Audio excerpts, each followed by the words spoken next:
right, with the economy getting downgraded to at the end, the Dow taking a roller coaster ride, you're probably wondering, whoa, what's going on? Well, hold off on that Pepto right now, because we got the Watchdog on Wall Street in the house to help you straighten out all of the financial ailments. You're going to do it. You're going to call up Barack and say, listen, this is what we need to do.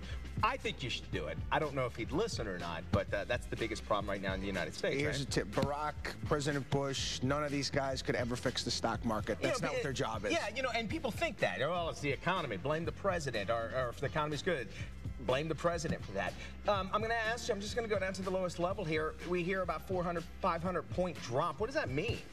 Well, the best way, I guess, to break it down to, there's more selling than buying, okay? Every single day you're going to watch these news programs, and they're always trying to tell you or try to find out why was the market down. And then it's interesting because some days you'll have nothing but good news, and the market will be down. Or the inverse. There'll be bad news, and the market is up. It's August. It's a very odd time right now because we did get downgraded. Our credit did get downgraded. There was some rumors that came out yesterday in regards to France and one of their banks, like there might be a Lehman Brothers situation, and then the markets just got hit. And it snowballs sometimes. What people need to do, okay, and I feel like it's like deja vu all over again because I was back here in 2008 and 2009 talking about this exact same thing, is stay calm. If you've got your financial plan done the right way, if you've got proper asset allocation, if you've got a goal-centric portfolio, if you're trying to guess what's going to happen next and say, oh, okay, I'm going to sell everything right now and I'm going to buy this because so-and-so said so on television, you're going to lose. You would have doubled your money if you just went in and you stayed conservative with your portfolio over the past couple of years. It's going to happen again. Okay, you know, John Q. Public and his wife here, they might not have that cash, but let's say they do have a little coffer of some money here. Is now the time to invest because stocks are so low? Well, I look at it this way. You're never going to pick the exact bottom and you're never going to pick the exact top. There's been times when, you know, I thought that it was, you know, the market was really, really cheap and I bought a stock at 25 and then it ended up going down to 20. But it doesn't really matter because I don't care where it is over that period of time. Eventually the stock went much, much higher than that. Don't try to do that. No one is capable of doing that. All right, you mentioned snowballing, and I imagine that puts fear in people's mind about buying stuff. Could that be a huge problem where people's like, I wanted to get this car, but what's going on in the nation? I don't know if it's going to be a good thing, or should they just be normal? That, you know, in regards to your household spending and what you do, whether it be buying a house, a car, a major purchase, that all has to do with your financial situation and your job and what your prospects are. You know, you can't let the markets and the short-term markets decide whether or not you're going to buy an automobile or a car. Okay. All right, and then along with that, you know, they just announced Apple is the highest stock that they've ever been, #1.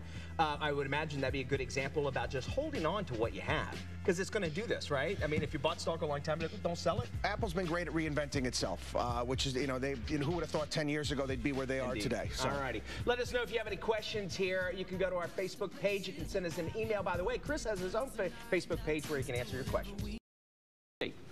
The economy downgrade, the Dow dips, stockbrokers ending their lives. Feels like mass hysteria, but is it really, or more media overhype? The Watchdog on Wall Street in the house with the bottom line to keep your money tight. Good morning, Chris. Is that true? Somebody really jumped off the building or something like that? Well, I think everybody's sort of having flashbacks to the first big stock meltdown. And you know. Which one? The .com one? The one that just happened a couple of years ago? I think the one back in the late 20s, early 30s. I think that's what we're talking about. What should people at home be doing with their money right now? I know a lot of people are in a state of panic.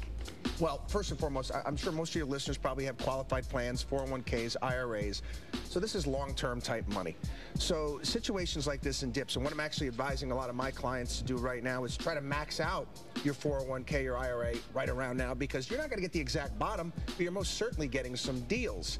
That's what you need to look for. I mean, we talked about this in 2008, 2009, when the last time that this was going on, and if you'd gotten involved rather than freaking out, you would have doubled your money. And that's what you need to understand. These are short-term fluctuations. Okay, why is the Dow fluctuating so much? It's just a lot of uncertainty that is floating around out there. We had the story here in the United States. There's also a fear of, you know, lack of leadership, not only here, but around the globe. What's the United States going to do? And we have to take on a leadership type of position. There was some rumors yesterday in regard to some French banks. Just little things, when times when people are nervous, can send things in various different directions. Okay, I know we've got the big report about keeping interest rates low. Is it a good time to buy a house or a car? That depends. I hate saying that, but everyone asks me, you know, like, you know, why does stock market up? Why does stock market go down? When to buy a house? When not to buy a house? It's all up to your situation. If you're planning on staying in a place for 10 years, yes. Don't try to fish for the lowest interest rate out there. I thought I got a great rate a couple of years ago at 4.8. It's even lower today. So it's all dependent upon your situation. If you've got money, extra money to buy a car or invest in the stock market, what would you recommend? Buy.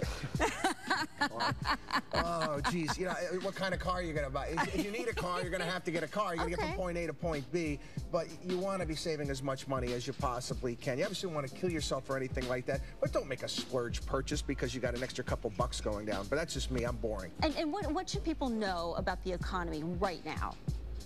Well, the Federal Reserve came out this past week, and they're keeping interest rates low, you know, for the foreseeable future, about another 2 years. They see weakness. They don't see unemployment coming down that quickly. We've got a lot we have to sort through, especially with this election coming up. All right, Chris Markowski, thank you so much. Stay with us. Still plenty more to come. If you need more information on Chris and his money tips, go to our website, dailybuzznation.com. Click on the Rebuzz tab.